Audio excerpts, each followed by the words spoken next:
Dua të ndalem këtu edhe një herë për të adresuar një zhurmë të jashtëzakonshme bombash artizanale që shpërthyen në të tëra 700 tenxheret politike mediatike të Shqipërisë lidhur me një fatkeqësi natyrore ose si quhet në kontratat e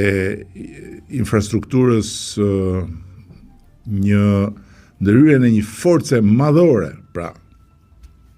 që s'ka të bëjë me njeriu, por me natyrën, në aksin e korridorit të 8, në kantierin e korridorit 8, ku po ndërtohet një nga veprat më kuptimplota të Shqipërisë së viteve pas rënies së regjimit. Dhe kjo zhurmë, kjo çmenduri, e cila përcolli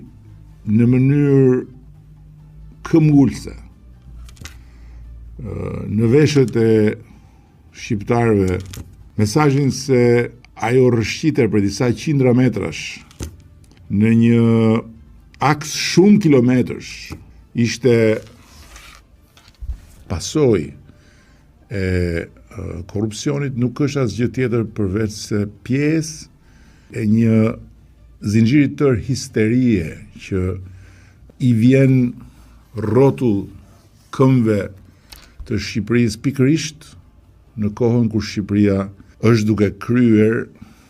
misionin më historik të saj për të mbërritur më në fund në majën ku meritojnë të qëndrojnë shqiptarët, aty ku është shtëpia e përbashkët e Bashkimit Evropian. Dhe pikërisht kur Shqipëria po e lufton korrupsionin më fort se asnjëherë dhe të janë fakte, këtu flitet se korrupsioni është më i madh se asnjëherë.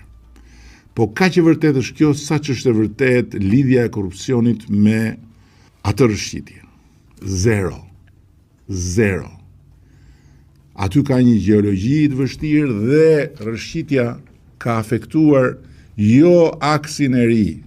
asgjë që lidhet me kantierin dhe me të gjitha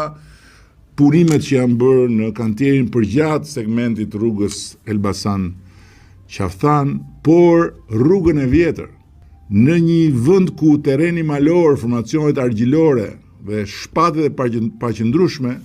janë afektuar ndjeshëm siç ka ndodhur në shumë vende, duke nisur nga Greqia fqinje, për shkak të rreshjeve shumë intensive dhe këmbgulse të këtij dimri. Autoriteti rrugor shqiptar ka ndërhyrë menjëherë me masa adeguate emergjence. Policia e shtetit ka bërë të gjitha përpjekjet për siguruar prani 24 orë në të gjitha ditët që kur ka ndodhur bllokimi për të garantuar sigurinë.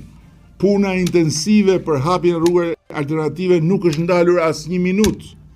po ashtu dhe puna për të stabilizuar gjeoteknikisht terrenin. Paralelisht ekipet inxhinierike janë terren për të shkuar përtej riparimit sipërfaqësor që nuk është i mjaftueshëm, sepse duhet garantuar stabilizimi i thelluar që t'i japi fund një herë mirë problemit që është shfaqur aty dhe që ta bëj këtë në mënyrë të qëndrueshme. Dhe prandaj, paralelisht me menaxhimin e situatës aktuale, po përshpejtohet zhvillimi i kësaj infrastrukture të re strategjike. Kështu që edhe një herë është shembulli tipik më i freskët